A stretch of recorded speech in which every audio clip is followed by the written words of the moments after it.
Hi, and welcome to Screens in Focus, the podcast where we talk about TV and movies.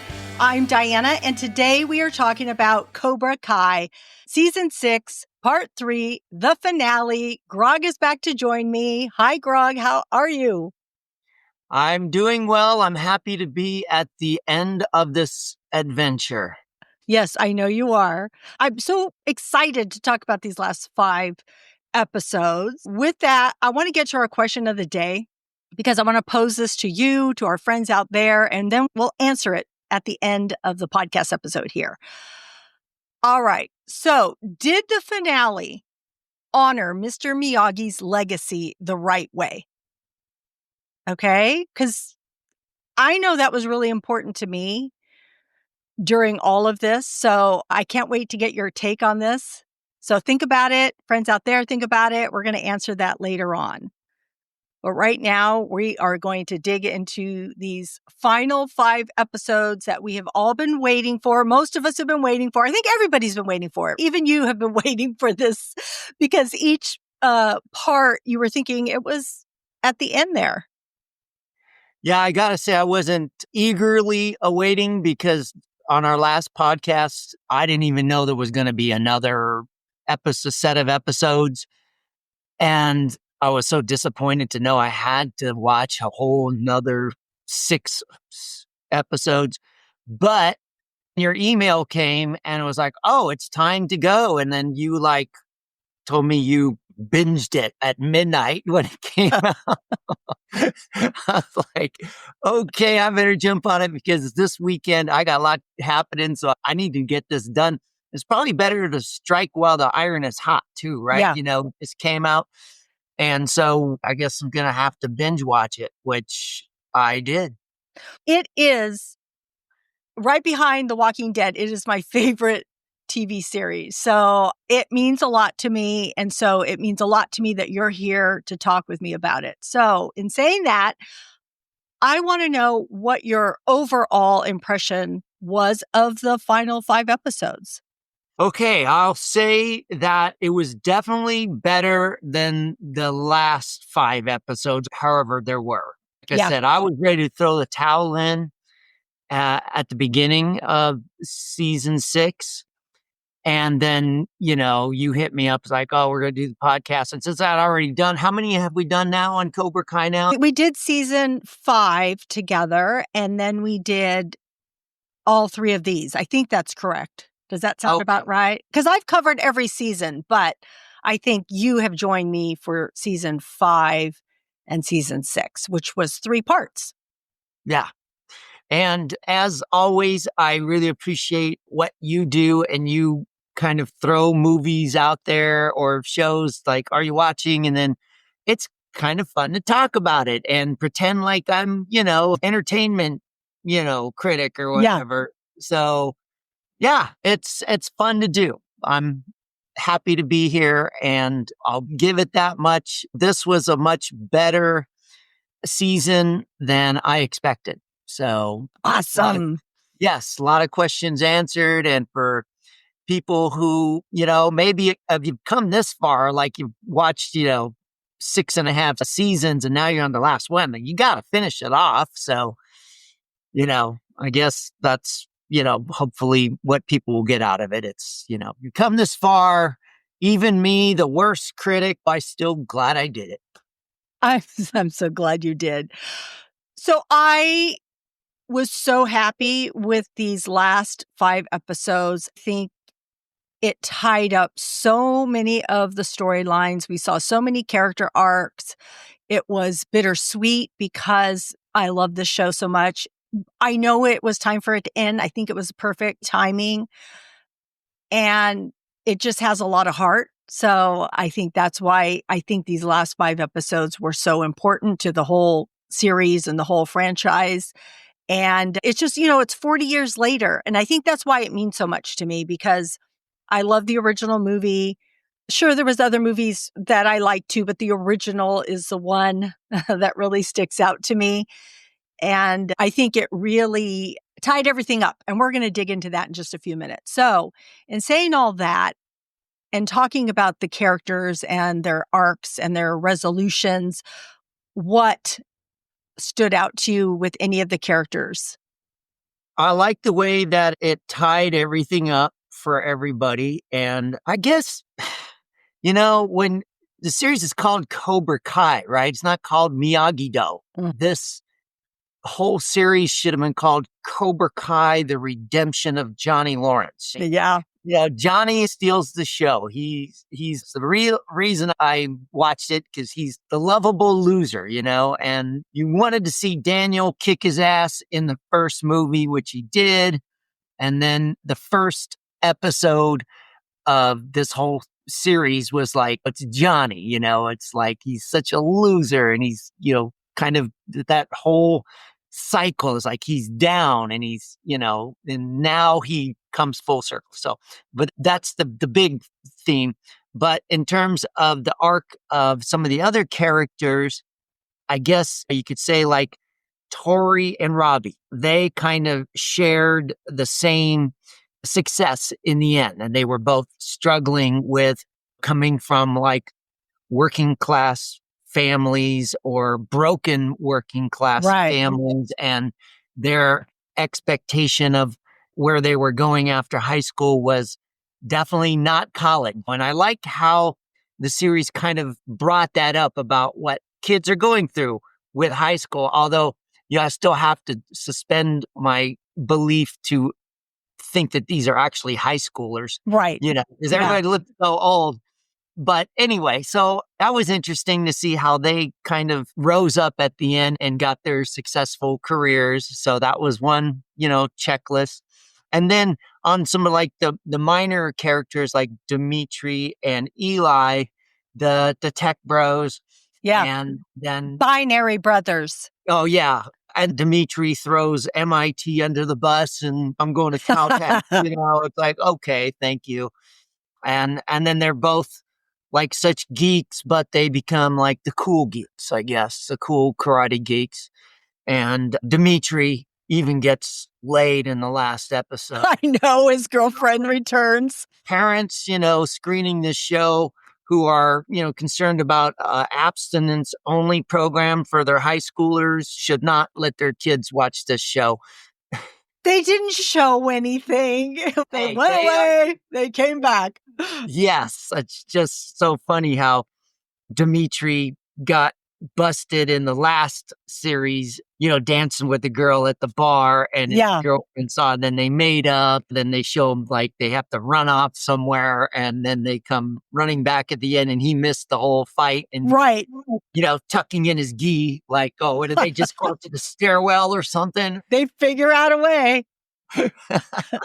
Yes. Yeah. And then Miguel and Samantha, that whole thing gets resolved. And I guess that was an interesting arc, because Miguel was, if you think about how the whole series started, is Miguel was the down and out kid, living across the apartment way from Johnny. And he was the loser and the wimp. And then Johnny took him under his wing. And like Mr. Miyagi taught Daniel, but opposite, because Mr. Miyagi was a good guy trying to teach all these great values to Daniel.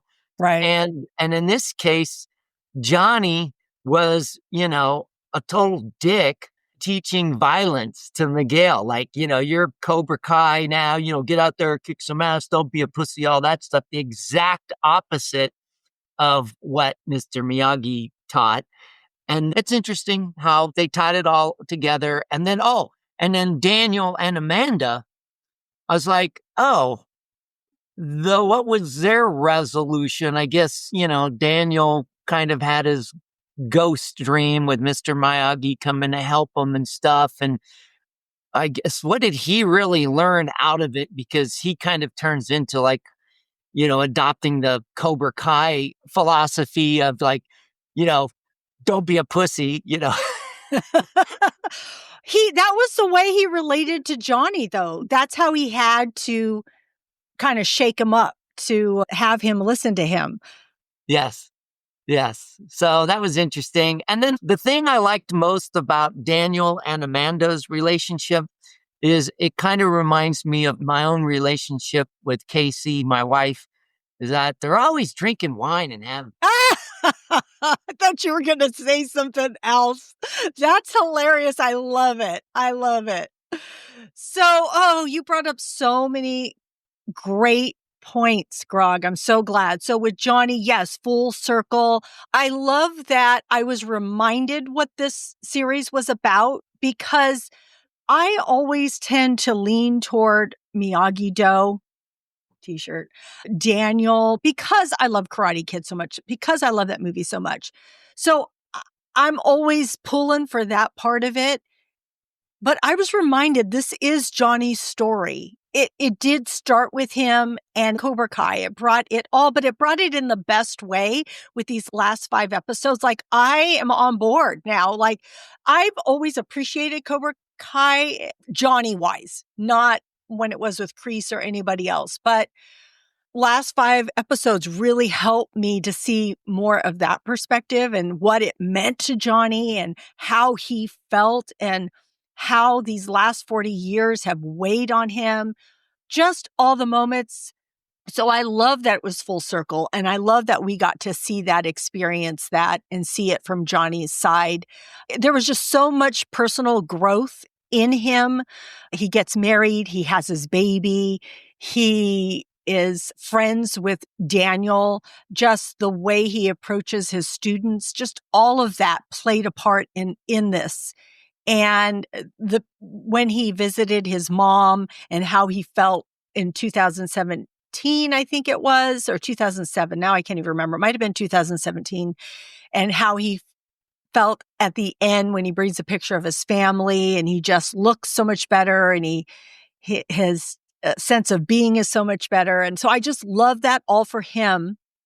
And then for Daniel, you were saying, what was it for him? And I think Daniel's growth was huge too, because Daniel would have reacted so differently in the first seasons of this because he was so defensive and he wasn't accepting of Cobra Kai at all. But here you see his growth. And if he hadn't had his growth, he wouldn't have rented that dojo for Johnny and said, look, do this. This is you. And so many times each of them talked about trusting one another, which I thought was so amazing and that I loved.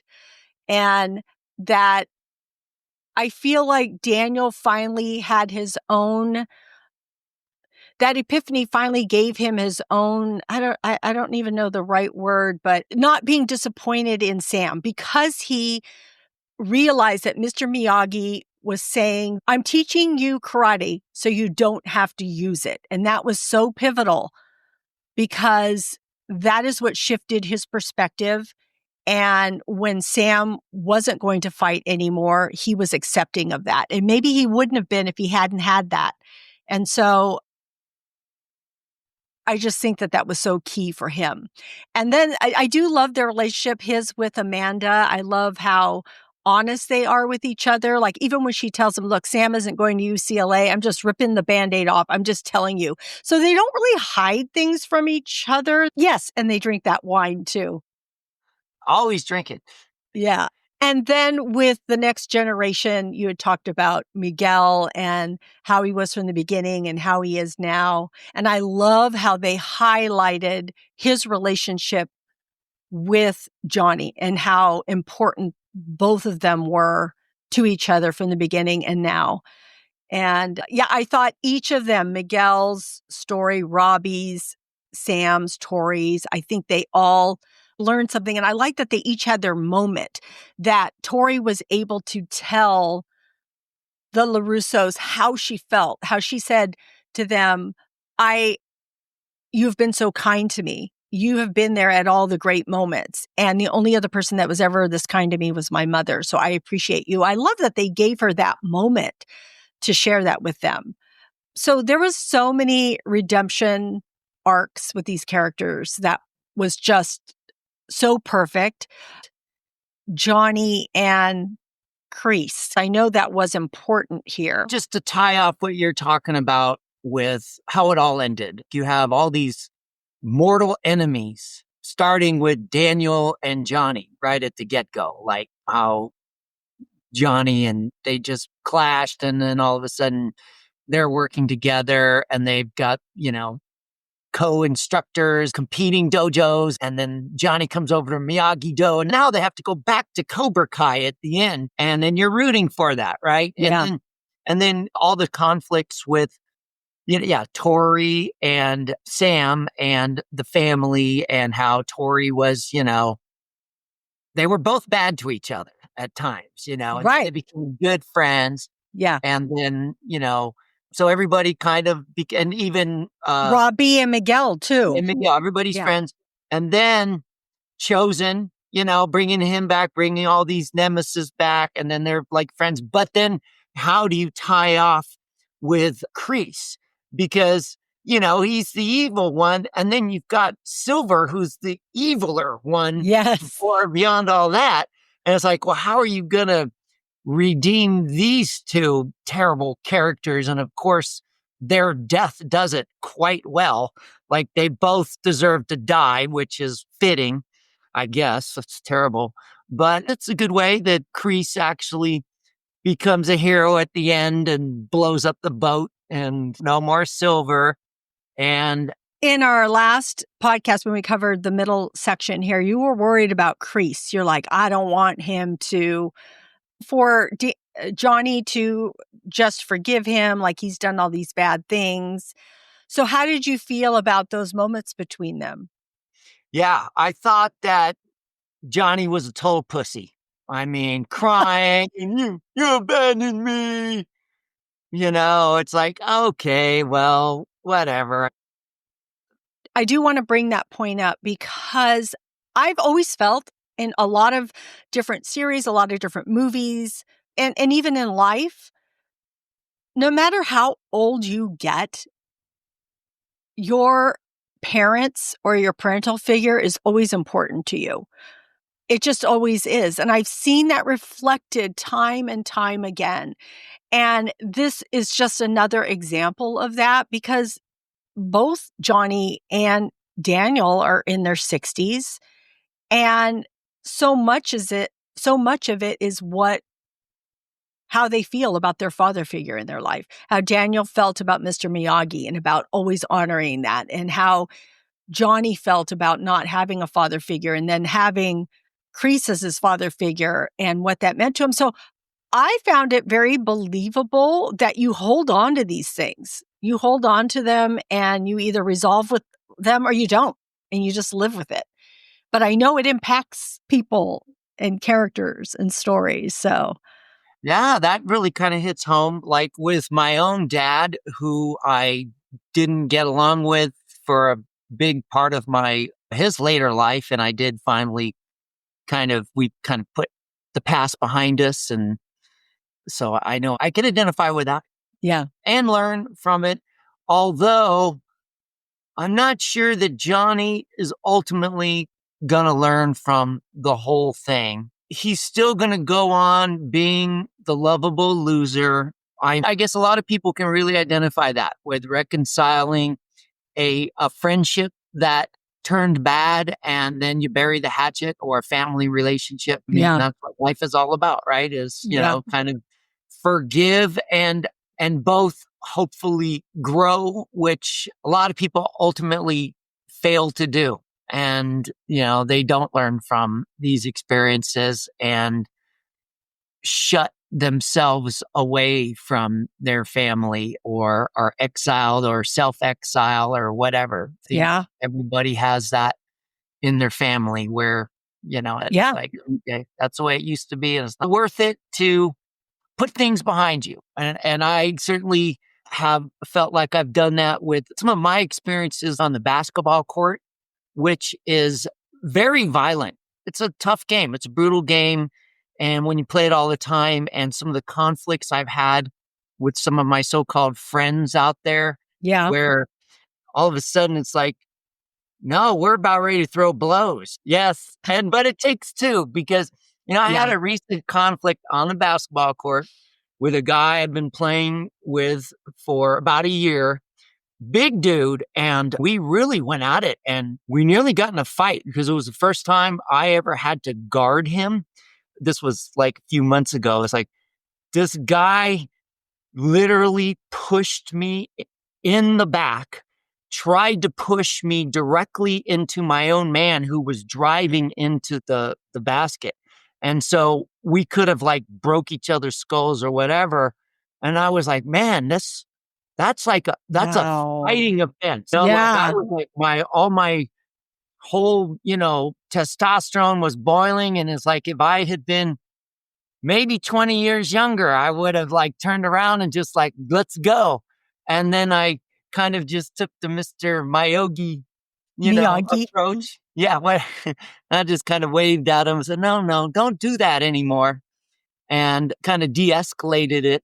And then after the game, I went up to him and started talking and found out that he was just starting to go through a divorce. And he was like really kind of like having a lot of turmoil in his life.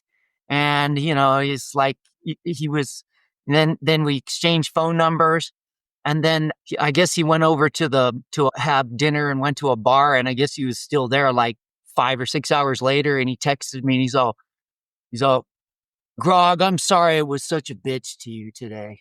So Oh, that's so cool. But it was your reaction to him. Really was. That diffused it. Because if you had been 20 years younger and did what you did, that would have escalated, and who knows you both would have been, beat up or whatever it is. So oh wow. Well, that I'm actually proves the whole redeeming yeah. theme that Yes. karate teaches you don't have to fight. Yeah, exactly. Exactly. I love that. And you have that background. Yep. So That is so cool. I'm sorry that happened to you, but at the same time, I think that you were very helpful in that guy's friend's life. And he was going through something. It reminded me of when Tori has been going through her mother's death and how her reaction was, and some of these other characters too. So in talking about that, thank you for sharing that, by the way. But the fights and the action in this last 5 episodes, what stood out to you, or what'd you think about any of it? pretty good choreography, I still have to suspend belief about the rules. At least they weren't like fighting on platforms and stuff this time, or multiple attackers and stuff that just doesn't happen. But it's like, okay, none of these competitors wear a mouthpiece. But I mean, the choreography was pretty darn good.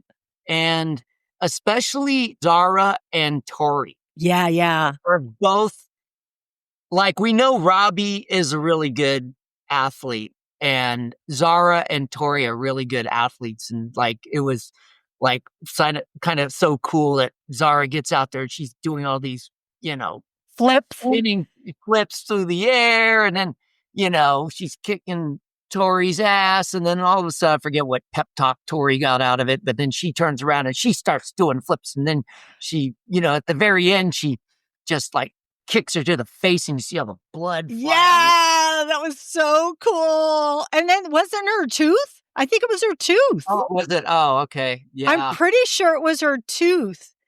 And then she tells her, "Welcome to the valley, bitch." It was so good. Sorry, it was so good.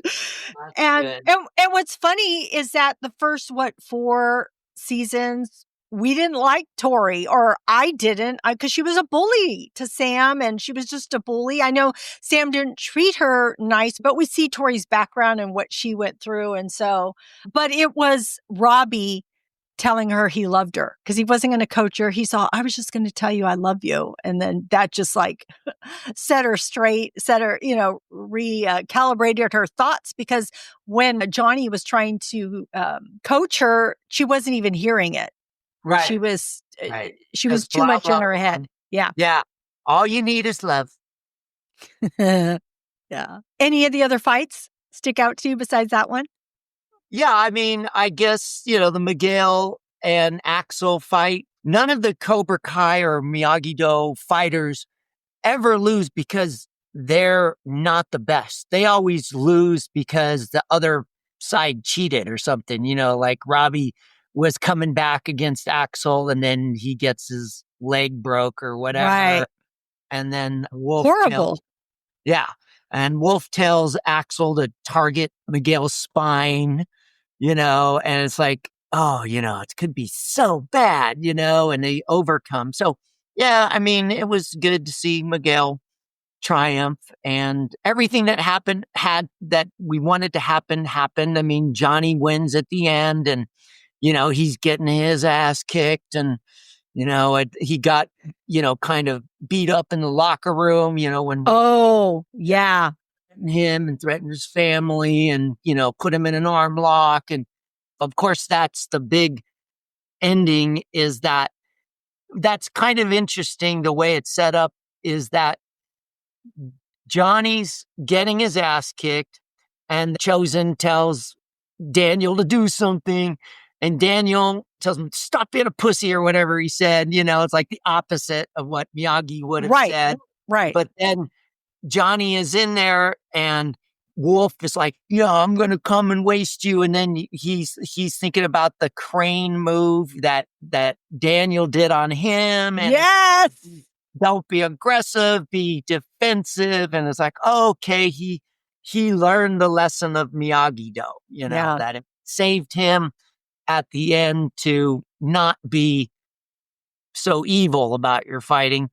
And that was good that they did that. But then, of course, to tie in with the question of the day is like, did they ultimately learn the lessons, So it's ambivalent. Yeah. All the fights that you just went through were so good. Robbie getting his leg broken, that was painful. That was really painful. And it was funny because Daniel's all, Chosen, can you do this? Like, can you do and Chosen's all, that he massage isn't going to, that's all it is. That's not going to work. But, you wonder because Karate Kid and you're like, oh, okay, is this going to come back into play? And no, that wasn't going to work for this one. And just that moment with Robbie and Johnny when he's laying there, then they're talking. That was a pretty good conversation there. Again, another resolution about father and son because they were estranged in the very beginning of this series and now they are a family. And I love it because Robbie is grateful for everything that he does have. He's looking at the positive rather than the negative, At least, I came in second. So is it second? Well, at that point it was. Yeah. But So that's kind of, and they had to figure out how to tie off Miguel and Robbie's success and even Sam and Tori because they're the champs, right? And then Robbie won the original All Valley tournament. Wait, when Miguel won originally, because remember when they get out of the car and Robbie says to Miguel, you won here already. Oh, I don't remember. I know, right? I'm like, wait a minute. But Robbie was somehow, he was like, yeah. Why was he the top guy? He won the kind of because I think he won being the captain of Miyagi-Do. Right. And so he was kind of like going to be the chosen one going forward. And yeah.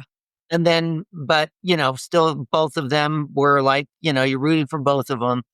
And so was fitting that, Robbie, he lost, but not because he wasn't the best. He lost because, Axel cheated. Yes. And then same thing with Sam and Tori in that Sam won by just, kind of like pulling a Yoda on the whole thing, like strike me down, I'll become stronger. Like she just kind of just like bowed out of it and was like, this, I don't matter anymore. And, it's like she was still a champion. So she got to go away, on her own terms. And then Tori had her redemption. And then Robbie and Tori become the karate superstars. And, it was kind of interesting, though, how, Tori had to suffer through Zara being, this flashy social media, personality Yeah. and blowing kisses to The everybody. audience. Yeah, but just being really just kind of like a, kind of two-faced bitch behind it all. Yeah. And Tori looking at her, like seeing her behave that way. And then at the end, it's like, oh, now Tori is going to be a social media influencer. Yeah, I love it. Like, okay, I hope you learned something, Tori. So that's interesting. I think she did. I wanted to bring up Daniel, and he didn't really have to fight anybody, but they did show a part that was in a dream. So that was his, I guess, last karate moves that we saw. But we saw him as a sensei here, which I thought was really key, really important. And I love that relationship between him and Johnny these last 5 episodes, how they were just totally in a different way than they have been. And they trust each other. They talked about it several times. They just approach each other differently. And I love that Johnny asked Daniel, he says, can you put on that gi one more time? I know you just took it off. And Daniel says, I'm so glad you asked. And when Johnny was fighting, I did want to know your reaction. What did you think about that? And I'll get back to my Daniel being sensei, but what did you think? I was surprised. I didn't know it was going to go there because we see that they're tied, right? Cobra Kai and Iron Dragon. And all of a sudden it comes out that the only way to win, the dojo to win, is a tiebreaker, and a tiebreaker is the senseis have to fight each other. Yes. And so here we have this muscular, athletic, 5-7-time winner. I can't remember how many there is for Sensei Wolf, and he has to go against, Johnny Lawrence here. So yes, that flipped the whole series back into the positive, column for me, because up until that part, and I was watching it and still being, kind of sarcastic grog downer on the whole thing. Like, really, I got to watch this series. But still, I I still love all the laughs I got from it, because there's a lot of comedy because, I did laugh. No, I was going to say I did have many laughs. Most of them were around Johnny, but like when he was proposing, he's cutting the neighbor's flowers to get the flowers and trying to cook and trying on suits. Okay, so there were comedic moments, and also Eli and Dimitri. They are funny together, and I love watching them. Just the things that they do. Oh, we didn't talk about that. Sorry, we're going to get back to what you were just saying, but where they put that gear on and they had Miguel look like Axel and they were fighting, but it was Miguel's voice. Oh my God, I was dying. It was funny. I thought that was pretty funny. Yeah. Well, that's the I guess the good thing about the whole series is that, I mean, I don't know how many times I've said this, but I'm watching a show that's supposed to be a comedy and I don't laugh at all. It's like, really, this is not making me laugh, but I definitely do laugh on a lot of the stuff that they did. Although, and I covered this the last podcast, is that, some of the humor that they resorted to, very juvenile and kind of like, really, that's the best you could do.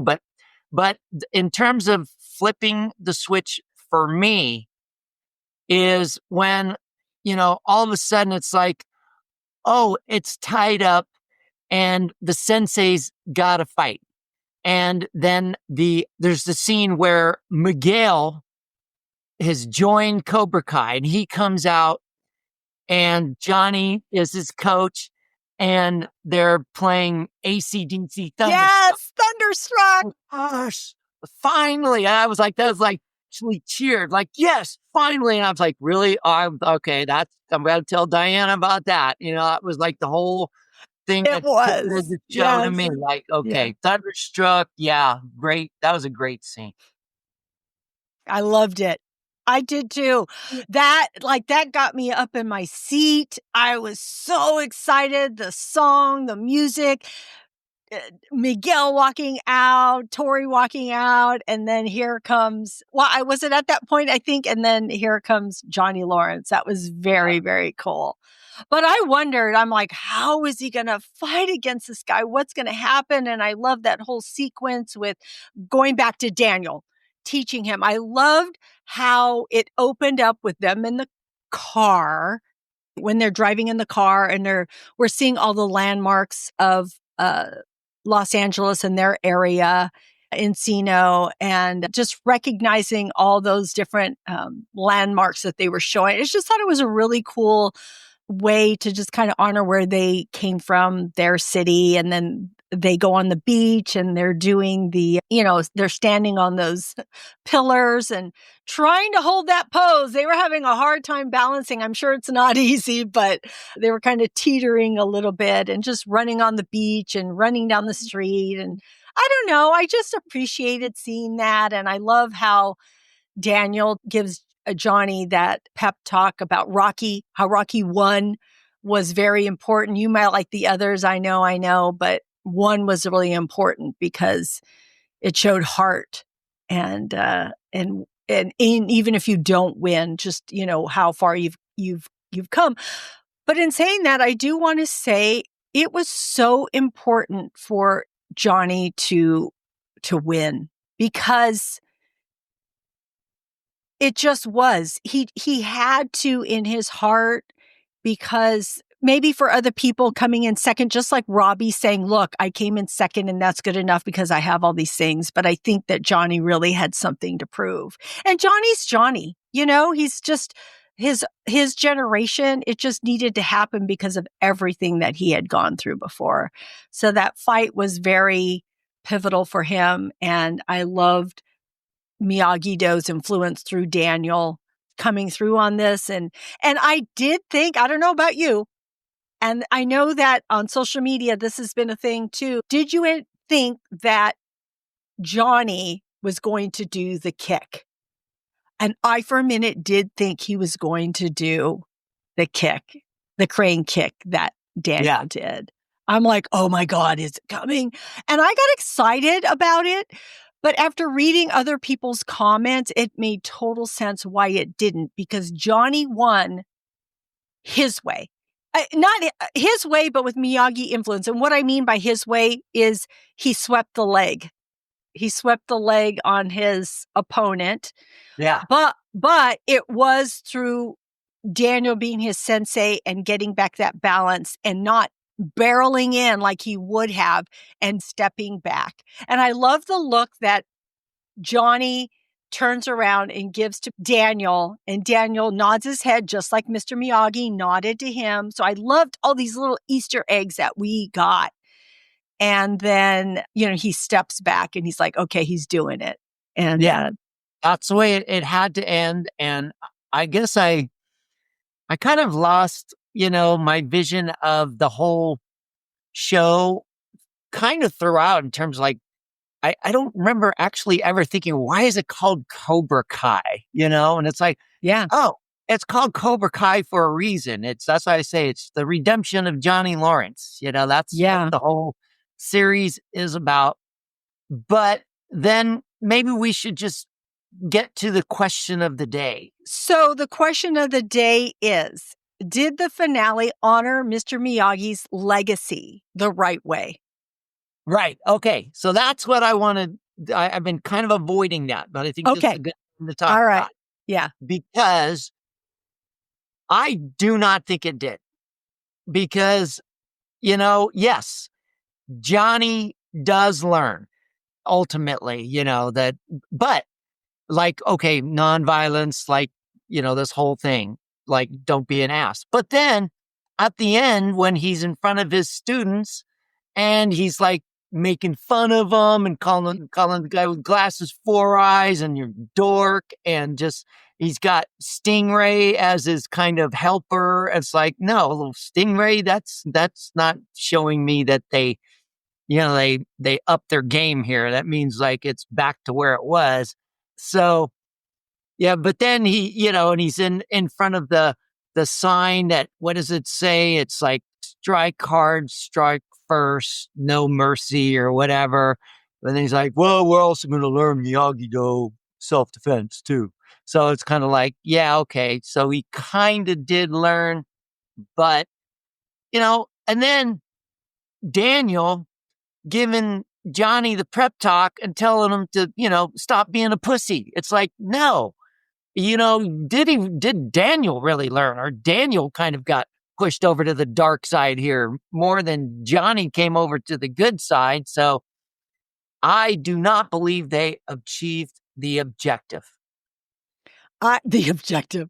I like that. So I kind of agree with you on certain things. I agree with, did they honor Miyagi-Do's legacy? Yes and no for me. Yes, because they showed so many pieces throughout this series that Daniel shared with everybody. Like, a lot of the wins were because they did have balance and they did have some Miyagi-Do techniques in there.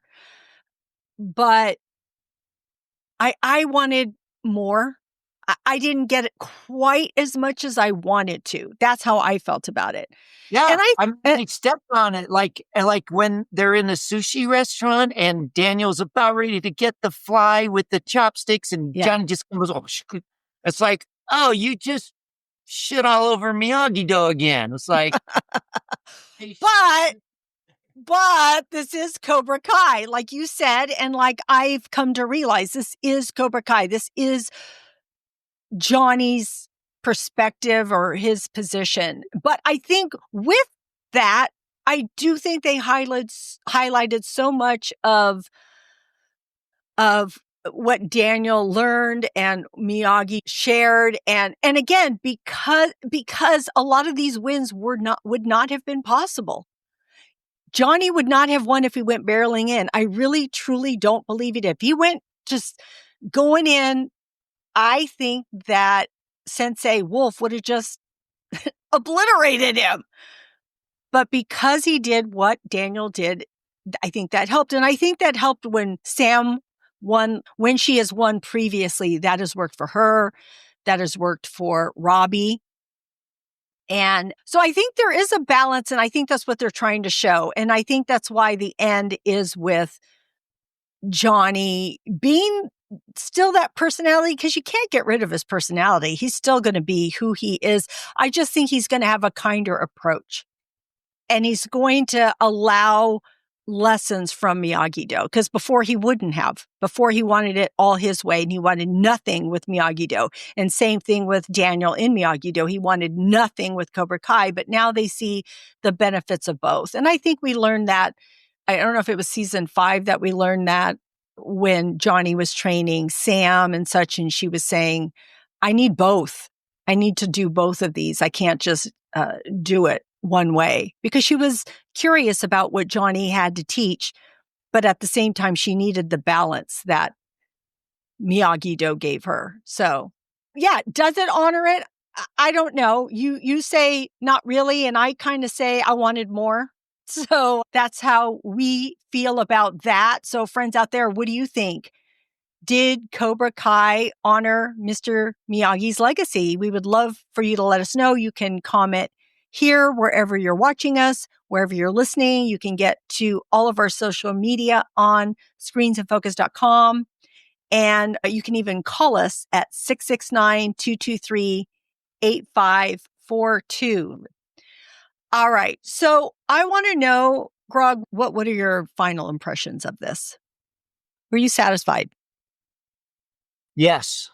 I would just say, instead of 6 seasons, they should have done like 4. But yeah, I mean, and there's going to be a new Cobra Kai, or not, of a Karate Kid movie coming out, right? Yep. I might want to see that when it comes to Netflix. I don't think I'm going to go to the movies to see it, but we'll see. But overall, I guess we should watch that somehow. Yeah. You come here, I'll go there. We should go watch it. Okay. Yeah, we can do. All right. I'm just saying that. I don't know if it'll happen, but anyway, This should be a good movie. You know, it's a yeah. good story. It's a really good story. So I can say for me, I was totally satisfied. I felt so good about these episodes. A lot of series don't end well. There are so many that don't end well. And I think it's because the creators love the movies, what it means. They really took it to heart. So I think because of that, they say so much. We are fans. We are fans of this series, of movie. That's why we brought it back. And so I think it was in good hands. And so I'm so glad the way it ended. Sure, there were a couple of things. The only kind of miss, besides not more Miyagi Do, but the miss for me was a little bit of that CGI of Mr. Miyagi. I know it was a dream and it did look pretty good, but it wasn't my favorite part of it. I'm like, I'm so glad that they're trying to honor Mr. Miyagi, but it just didn't feel wholeheartedly Mr. Miyagi. I know it was a dream, and I'm so glad because it helped Daniel and he had that epiphany with it. But I think I wanted a little bit more out of that scene. So I would say for me, that was one of the pieces that was lacking a bit. But yeah, I love the send off. A lot of people question Kreese and Silver dying, and did they know? Did Johnny and Daniel know? Well, of course, they'll find out at some point. The only thing I think is that I wish that Johnny would have known that Kreese actually had his back, because I think that's why he did it. I think that's why he went back, because he didn't want Silver to do anything to Johnny.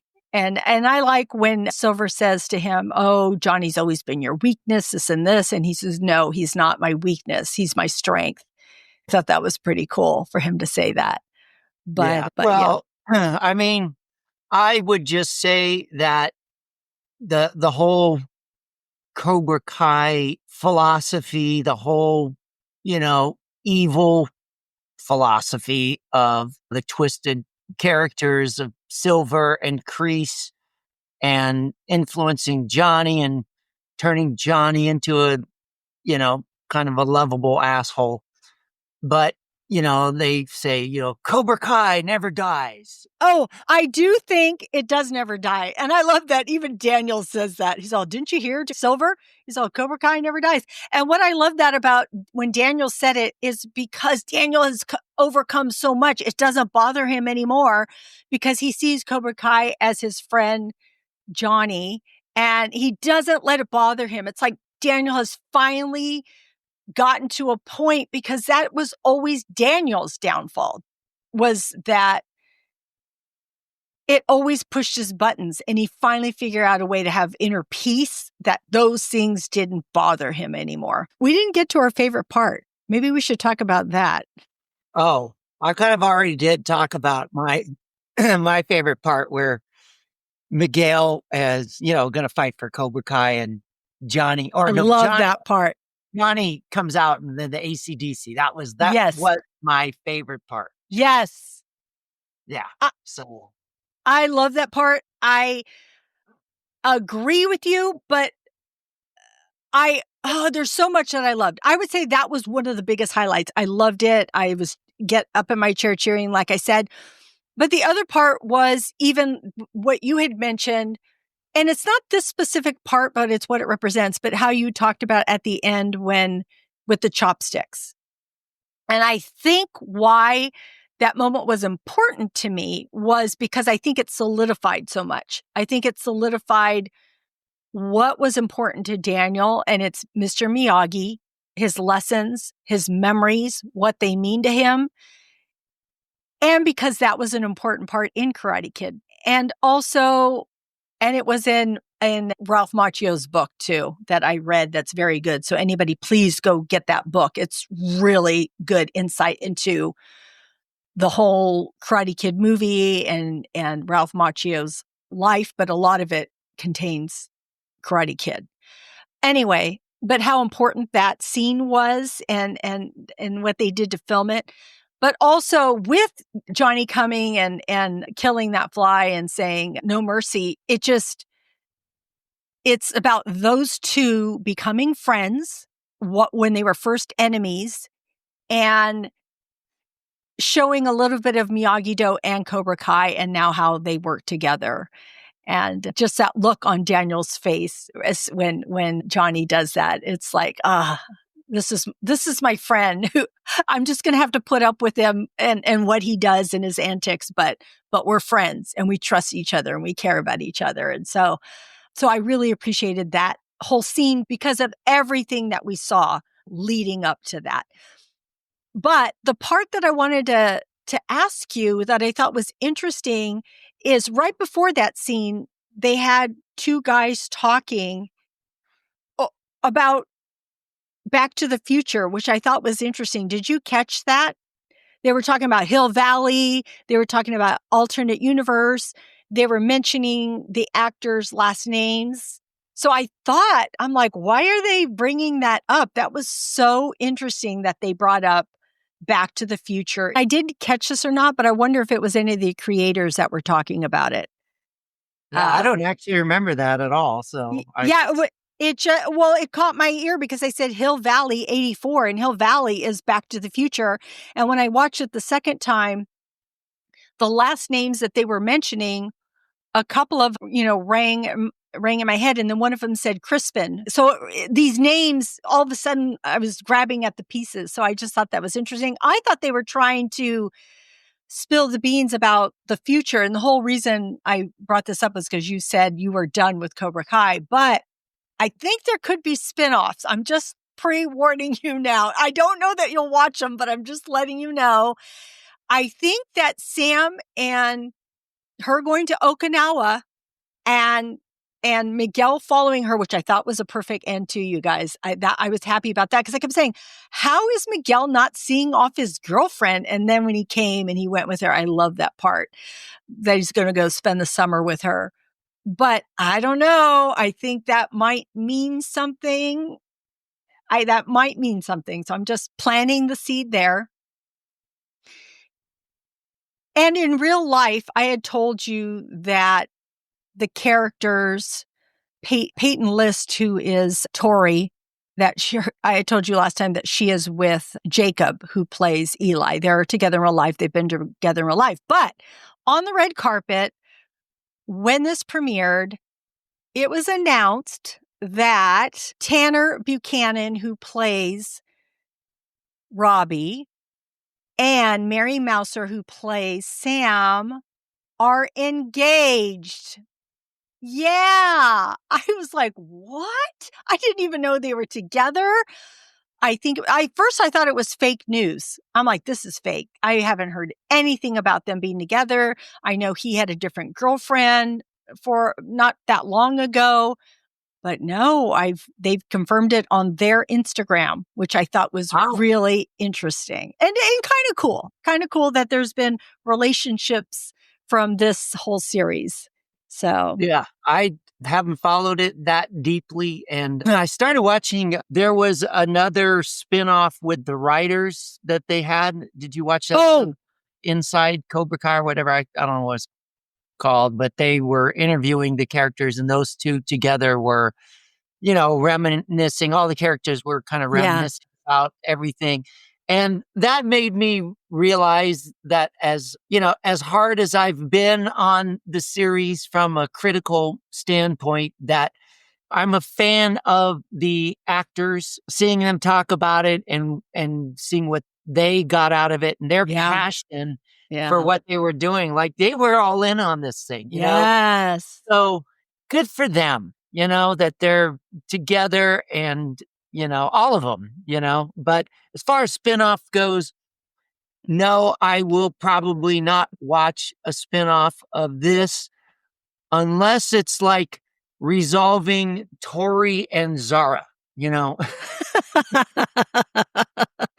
probably watch that because I think those were like the best athletes on the whole thing. And then they still have, an axe to grind with each other. So, but no, I'm not going to follow, any other spinoffs. But I, like I said, I probably will watch the the remake of the Karate Kid movie. Did you have anything else you want to say about Cobra Kai? And then we'll move on to just the last thing, like we were going to talk about, is some of the favorite kind of Johnny quotes, and in terms of what were some of the things that happened during the course of the last few episodes. And I was kind of watching this scene where Robbie is in front of the school counselor with Carmen and then his mom and whoever her partner is or whatever. Yeah. And like trying to figure out, like, he's a world champion, it's like, and it's like, yeah, you can go to trade school. And then he has this image of Johnny he sees the picture of the guy, the tradesman is like, oh, John, I want to be my dad. So that was kind of cool how they tied off that. No, he became a champion, martial artist. But there's always belly laughs, but just belly laughs I got out of it. But just the fact of Johnny's proposal to Carmen, he planned out this big intricate thing for her, which is part of his redemption, that he was going all in on her. And then she goes into labor and they bring he proposes to her, right before she gives birth. And he brings in the whole orchestra, and it's like, yeah, marriage is, it's about the family. Everybody's there. They're all so happy. And then all of a sudden it's like, when his pastor friend from the past, he was a Cobra Kai guy. Yeah. Take her, he's like the wedding band. He's all, hell yeah. It's not like I do. It's like, hell yeah. And then at the end, where it's like, okay, now she's actually going to pop the baby out. And Johnny says to the whole group, he's like, thanks for coming now. Get the hell out. Move your asses. It's like, you can't get any more crass than that. But that's what makes you laugh. Yeah. I love that. Yeah. It is. It was good. I loved it all. And we had talked before we press record how we didn't really see Kenny and we didn't really see Anthony. It was just barely, like, up in the stands, which I found so interesting. Even when they were celebrating Daniel's anniversary of the dealership, well, not Daniel, but Daniel and Amanda's dealership.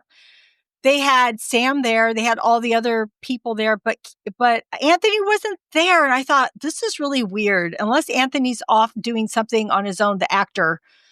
I just thought that was weird. I'm like, he is a part of the family. And he wasn't at any of these pivotal moments. So I found that a little bit interesting. And like you had mentioned, Kenny wasn't there. And then they did bring in Stingray for a moment. And I was kind of happy to see him for just a few minutes. That was all that we needed for that. I did like how they tied up Chosen and they tied up Kim's and her dealing with her grandfather, which I was a little bit surprised of her ending up killing him. But, but he said perfect when he died. Yeah, so right. I'm like, okay. That whole backstory is kind of like, because then they went there and then she just kind of like completely disappeared for like the rest of, all the episodes until the very end where Chosen shows up. Yeah. Yeah. And it's like, okay, you had to tie it off that way. But, I guess you can't just like tie off every single character or we'd have a whole another set of episodes to get through, Okay, wait, I have to bring something up really important. I can't believe we didn't talk about it, but we're going to just bring this up and we're going to move on. Mr. Miyagi's secret. We were waiting to find out what that was. And I thought it was going to be take up this whole time because I'm like, oh my gosh, we got to know what the secret is. How is Daniel going to deal with it? And it ended up being like fixed or came into play like 3 minutes of the whole series. And it was basically about that necklace. When Daniel's mom gives the necklace to Sam for graduation, it's those pearls. It ends up being Mr. Miyagi's mother's. Yeah, Mr. Miyagi's mother's. His wife. No, but the mother gave it to the wife. So the wife had him. The wife died, and a guard because she was in a camp, an imprisoned camp. The guard took him, and so Mr. Miyagi went to get them, and they got in a fight. But of course, it was written up not accurately, which is not surprising because so much of that happens in real life. But it was that Daniel just took this pieces of information and he knew that, but they never brought up Mr. Miyagi fighting in Sekai Takai and why he had blood on his headband. Well, maybe you'll get your wish and the writers will make that the spinoff of Mr. Miyagi. It'll be his, Maybe, but that was a little piece for me. So the whole Miyagi Do, what we were talking about, was that satisfactory. So I got some loose ends when it comes to Mr. Miyagi that I want hopefully completed with either a spinoff or in the movie. So anyway. It just proves the series was too long. No, I need more. No, I'm just kidding. All right. I think it ended right. So I'm happy about the series. And Grog, I'm so happy that you watched it with me, for everyone out there, and that you talked with me about it. So, and I give a tentative thumbs up on the series. I love it. I love it. Now I feel like we're in the Siskel and Ebert, mode.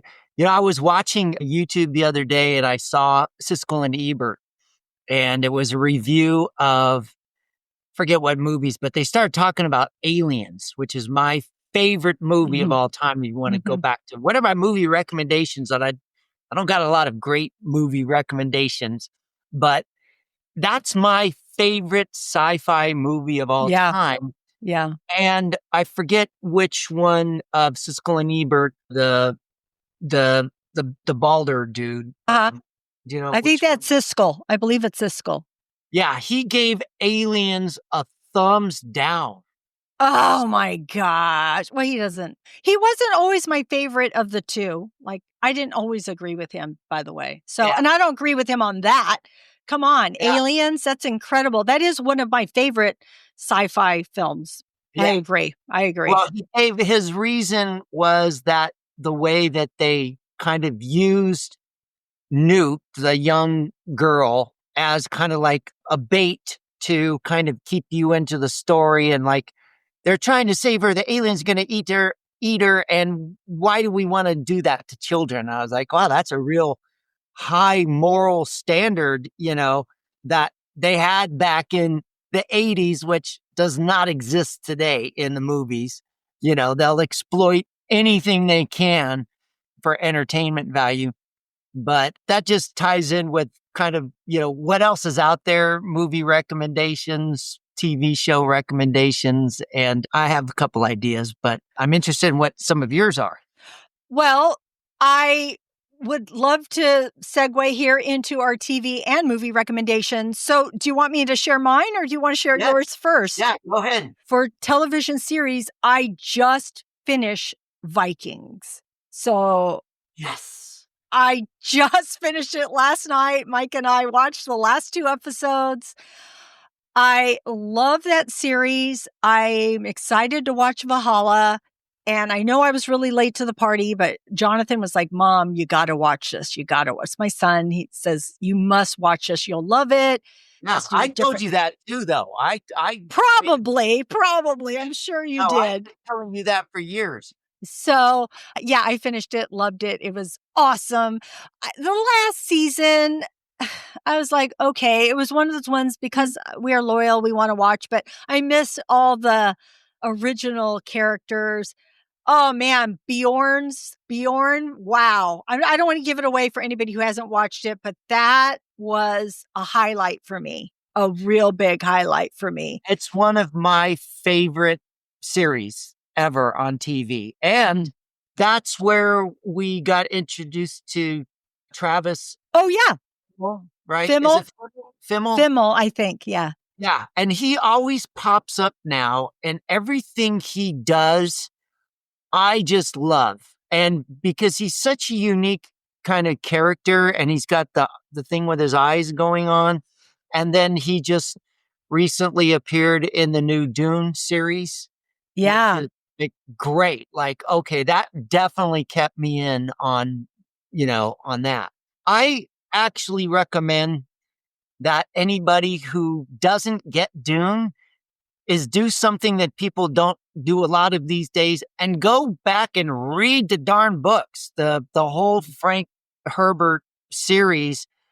I think there's 5 books in the series, and it is just one of the greatest science fiction series of all time, and it's really deep and it blows doors on like just about any other series you can think of, and like all the political and societal intrigue, and it's just a great movie. And I think the movies actually do justice to the book. The latest one did. I mean, even the one back in the 80s, but I thought that was, for the time, it was actually not a bad portrayal of the movie. But anything that Travis Fimmel does is like good with me. And it's funny because like we were watching Raised by Wolves, and I watched the first episode by myself, and I didn't recognize Travis Fimmel. Oh, he's in that too? Yes. And I didn't recognize him, but I was gonna, that just also kind of ties in with Cobra Kai. Is like, when you're watching a series and you're just really not into it, like you're kind of like giving it a try, and it's like, oh, you give up on it, right? And on Raised by Wolves, which I do recommend the first series, not the second one. It wasn't as good. Season? First season, yeah. So 40 minutes into it, then there's this change where the scene happens where you're like, oh my goodness, it's like the Red Wedding in Game of Thrones. It's like, oh my goodness, now I'm going to definitely. And so then I tell KC about it. I go, you got to watch this. You got to watch this with me. And so when the next episode came out and we were watching it, and it was like the second episode, and like Karen's just like, oh, that's Ragnar. And I was like, oh, you're right. Like I just recognized him. And then I was like, oh, down with this. Yeah. But then it kind of fell apart in the second season. season. Yeah. Well, I feel like I'm a fan of the actor too. So I will go back and start Dune again. And Raised by Wolves, I might have done the same thing. I might have started it and not finished it. So I have to give those a chance again. The other series that I'm really liking right now is Paradise, and it's on Hulu. Have you seen this yet? I don't have Hulu. Oh my God. All right. Well, I think it might be on FX. I'm not sure. This is with Sterling K. Brown, Dan Fogelman. I'm not sure if I have that name correct.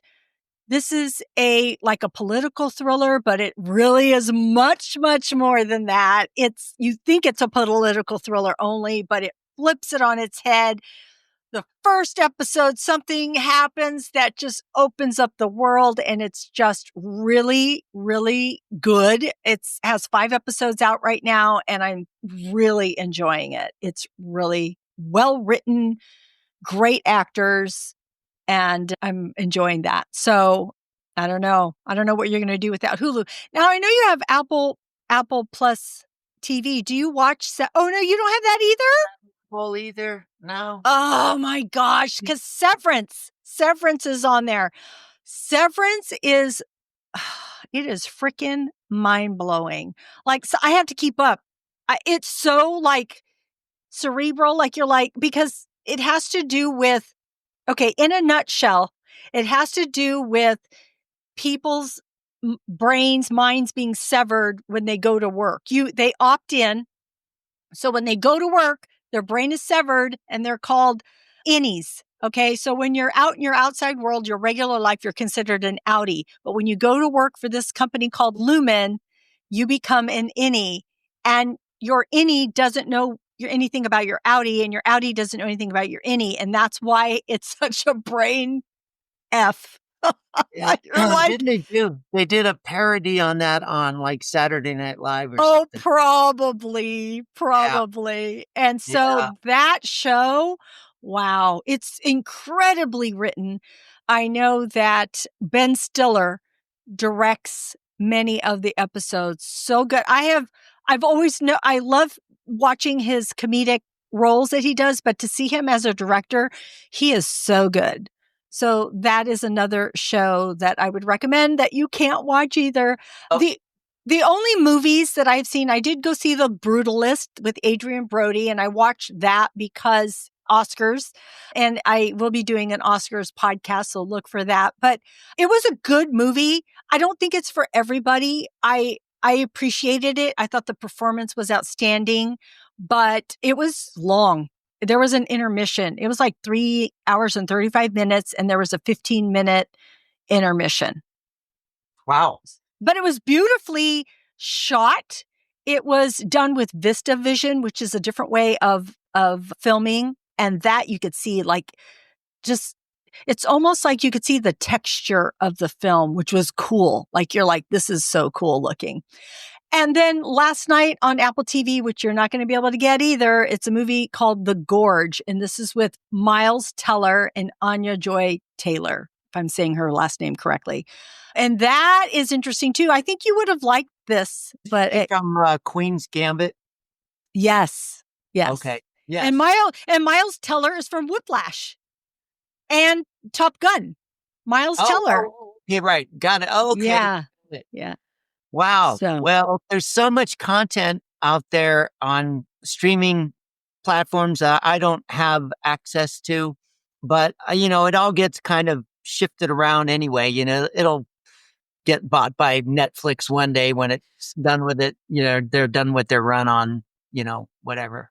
I thought that you had Apple Plus TV because how did you watch the Wolves one? Raised by Wolves. HBO. Oh. Yep. Huh. Yep. I wonder if and HBO has some good stuff, and I guess I'm probably going to watch White Lotus. I've been watching it. Yes. Yeah. I love it. I didn't know you watched that. Yay. Yeah. I am a reluctant fan. Yes. One, two. But, it's the kind of the same theme, but different characters every time. Yeah. I'm a big fan of Fargo, Oh, me too. They should cover Fargo. They're so good. Oh my gosh, Grog. Okay. That's for another podcast, another time. Good. Yeah. Put me down for Fargo. And then as far as other shows, I hate to say it, but the one show that I have watched every episode since it came out is Survivor. Oh, me too. Anyway, on to new stuff too that I wanted to talk about. Oh, and I saw a story today on one of the Sunday morning programs about Edward Norton because he got nominated. Yes, for the Complete Unknown, which I did see that movie. Oh, awesome! Yeah, have you seen it? Yes, I did. Oh, okay. I am not a Bob Dylan fan, and me neither. I was disappointed, but I liked it because they didn't talk or touch at all on All Along the Watchtower, which is a song that Bob Dylan wrote, and then of course it was made famous by Jimi Hendrix, and that song is actually my favorite song of all time. But still, I'm not a big Bob Dylan fan, although I love the lyrics. It's just incredible poetry. But more importantly, I got two veins to go on this one. One is Timothy Chalamet. He's very talented, and he played the guitar and sang, and he did a really good job. I didn't see the Willy Wonka stuff. I did. Good. But he was great in Dune, and he's just a really talented person. So I guess, I would give a mild thumbs up on Complete Unknown. But then I started thinking about Edward Norton and in A Fight Club, which is one of my favorite movies of all time. And there's still some people out there who've never seen Fight Club, which amazes me because it's just such a bizarre and twisting movie. And that features Brad Pitt, of course, which I'm a huge Brad Pitt fan for some reason. Maybe I got a man crush on him or something. A lot of people do. Yeah, funny and talented. But Yeah. like one movie I recommend that people see of Brad Pitt is a movie called Snatch. I think you mentioned that before. Yeah. And that's a Guy Ritchie film who was married to Madonna. And Yeah. it's just a great, gritty movie. And so it's hard to go wrong with Brad Pitt. And then, of course, he's coming out with the new movie this summer, F1, which is the Formula One racing movie. And I'm not like a car enthusiast in any way. I just like maybe Mike will really enjoy that. But I'm going to see it. I'm, looking forward to that. There are a lot of good movies that are coming. I love movies, TV, there's so many. I can't wait to see so many of them. So, all right. Well, thank you, Grog, for those recommendations. Thank you for joining me and talking about Cobra Kai. I appreciate you. So thank you for joining me. Oh, thank you for, keeping me interested. And I hate to ramble on, but I did watch Nosferatu. I went to go see that. You recommended that to me. And I thought it was pretty good, Yeah. Oh, you watched a lot of movies. That's so cool. I actually went to go see that movie and I did enjoy it, because, you see the Dracula story in all its different versions. Yeah. And like the Bram Stoker version with Gary Oldman, Dracula, that was a really good Dracula movie. And this one, I would say it started off pretty good and it had an interesting ending. And I think William Dafoe he always brings it. So yeah, thank you for that recommendation. Well, I'll keep them coming to you and you do the same for me. I will. All right. Well, again, thank you. And friends out there, thank you for joining us today. We hope something we said today resonated with you, gave you a smile, a chuckle, or even inspiration. Remember to follow Screens in Focus at screensinfocus.com and please subscribe. And remember to keep watching, keep exploring, and keep those screens in focus. And we will see you next time. Bye. Right on.